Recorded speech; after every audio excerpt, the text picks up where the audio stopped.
This is the Post Shift Podcast, a raw look at the hospitality industry. Hey Post Shifters, how are you? Welcome to another episode of Post Shift Shots, your Tuesday little noise hole that you can listen to me in the ear, that sort of thing. This week, I wanted to say thank you firstly for all the gratitude to the stars for how much everybody's been listening to the podcast, sharing it, that sort of thing. If you're watching, subscribe down below on YouTube. If you're listening, subscribe on your iTunes platform. Share it to your friends. You'd be surprised how many people out there sometimes feel like you. If you share it, you're going to find those connections. So this week I want to chat about something a little bit interesting. I wrote an article for Liquor.com about a year ago, and it sort of flicked up on the feed again. They posted it and featured it again, which is really cool. I always love when Liquor.com looks after my stuff. And it's about how to get a job as a bartender. And I don't think enough people really think this through in this day and age when it comes to finding a job. The hospitality industry has gone from being sort of fly by the seat of your pants to super professional. So you've got to find a happy medium to represent your personality as well as represent yourself. And also reflect what the mission statement and the goals and aims are for the establishment you want to work at. So first and foremost, most venues get hundreds and hundreds of resumes. Like hundreds of resumes every week from people, especially summertime in Victoria especially, from people looking for jobs. So how do you make yourself look better than everybody else? First one's resume. When you send in your resume, whether it be now, Facebook is fine. A lot of people advertise through Facebook these days, so Facebook message is fine. Email, so on and so forth. DMs. Personally, if you drop it off. If you drop it off personally, we're going to get to that.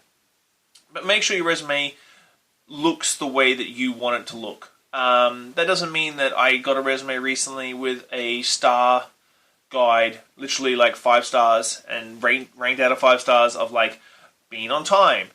That's a little bit of an overkill. But what's really underwhelming is when you get resumes from like the first version of Word. So you want to find a nice template, and there's tons of templates. Please just go to New, click on New Document, comes up, type in resume and cover letter, and you can get full-on resumes and cover letters that match the whole shebang. Word has tons of this. If you Google it, for the love of God, Google how to lay out a resume. It may save your life. So, resume is the first thing. But let's just get your foot in the door. Now the next one, which not many people do these days, and I'm reading my article as I talk this, because you can read the article, you can listen to me in your ears, you can watch me on video. However you take your medium, I will give it to you that way. Research. So this is the fundamental. You are a square peg, and some venues are going to be a round hole. Now if you just go out and drop your resumes off across the board, this could happen. But you've got called in for a interview. You've dropped your resume off. They've said yes. Knock yourself out. So first things first, go to their website. Look at the website and check it out. See what sort of food they have. See how long they've been in business for. Look at their reviews, so on and so forth. Learn as much as you can about the venue. This is a big thing, especially for older restaurants. Being at Pagliacci's, the restaurant's been around for 40 years. Guess what a question on the quiz is when we first hire you? What do you know about Pagliacci's and how long has it been around? Just these things are all online. They're all on Google searches. You have supercomputers in your pockets. Utilize them. So, a few days before your interview, especially if you're going for a high-end bartender job, this is a big one. Well, actually, you know what? Any bartender job, any server job, any chef job, anything, you should do this. A couple of days before you go in for the interview, go to the actual venue and have a drink and a bite to eat at the bar and check it out. Now check out a lot of things. Check out the ambience. Check out the food quality. Check out the service. Now don't compare yourself to that because that's just ostentatious and dicky. But really just absorb everything. Watch the managers walk around. Have a drink. See how the bartender makes you drink. See how the bartender serves you. See how the server serves you. Listen to the music. See how the bartenders are dressed. It's a big one. Check out how the bartenders and servers and everybody are dressed and mimic that. If it's a casual place and you get to sort of wear whatever you like, there's a certain baseline that you shouldn't be wearing below that. But that sort of thing. So check out those sort of things. Getting a job is a symbiotic relationship. And this is something that a lot of people forget about these days, is that an employer wants to give you everything that you can get, and you want to get everything you can from the employer.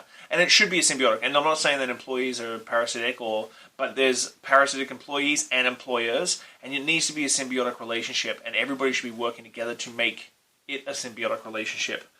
And if it doesn't feel right for you, then chances are it's not going to feel right for you in a month, or 3 months, or 4 months.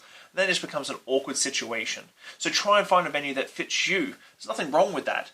Just like the manager's looking, or the owners are looking for someone who fits their venue, you should be finding a venue that fits you. If you love freaking loud-ass music, don't go and work at a fine dining restaurant where they're playing violins. Like, if you really want to be have your personality shine through, if you can put on a wonderful mask and a face and put your hair back and go work at a fine dining restaurant, good for you. That's perfect. But if you want to express yourself in your workplace, which a lot of people in the hospitality industry want to, then go and find something that expresses to you. So, interview time.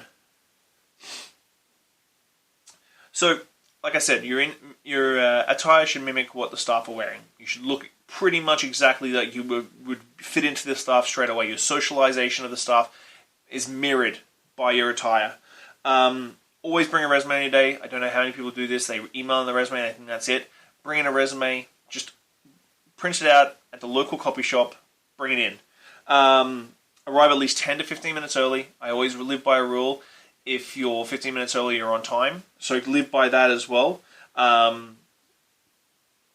want to make sure that you're never showing up late, which means make sure you know where the venue is. This is why you go and check it out a couple of days beforehand. You know where it is. You know where the parking is. You know how far away the parkade is. You know how quickly you can walk to it. You've got all this stuff underneath your hat, and you're literally just going in for a drink. If you didn't go for the interview and you went for a drink, this is pretty much the same scenario. If you're offered water, take it. Even if you don't drink it, just take it. It's personable. Cell phones. Leave them in your bag on silent. Don't have them out. Don't have them next to you. The manager might have them on too, but he may be on call for everything. But you don't have your phone on you. God. Always sit up. Have plenty of contact with the interviewer. Always. Be confident, articulate it, and answer quickly and concisely. You should, if you've done your research, you should already know a lot of the questions that are going to come. If you see the service standard the bar has, if you see the food quality, if you see the servers walking around, if you see a high level of quality to everything in the venue, including the ambience, these are all questions that could come to you. Be ready to back up your answers with solid instances. What does this mean? So if a manager says, what would you do in this situation? And you answer things like, has that ever happened to you? Have all your experience ready to go and be knowledgeable at all times. Shake the interviewer's hand at the very beginning, shake it at the very end, say thank you for this opportunity, and always eye contact, eye contact, eye contact. Now, getting a job is stressful. It can be. But filling positions for a manager or an owner is stressful as well. They've got a lot of people asking a lot of them. So this is a equally stressful situation, and it can be made easier if you just prepare for it, because the manager's going to be prepared to talk to you. You need to be prepared to talk to the manager or the owner. And this is the way I think that you should really tackle getting a job in the service industry. It's always great to have a leg up with with friends that work at the restaurant or so on and so forth. But be your own person, bring your own experience, and show the manager that you really want to work there for a very good reason. And so that's my top 10 articles. I'm going to post the article again when I do the video and when I do the podcast. I think it's going to be next week.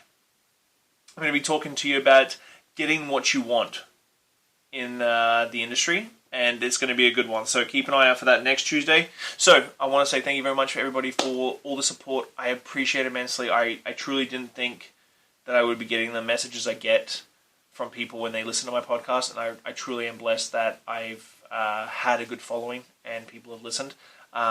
Please keep listening. I love it. Thank you very much for everything. Enjoy your week.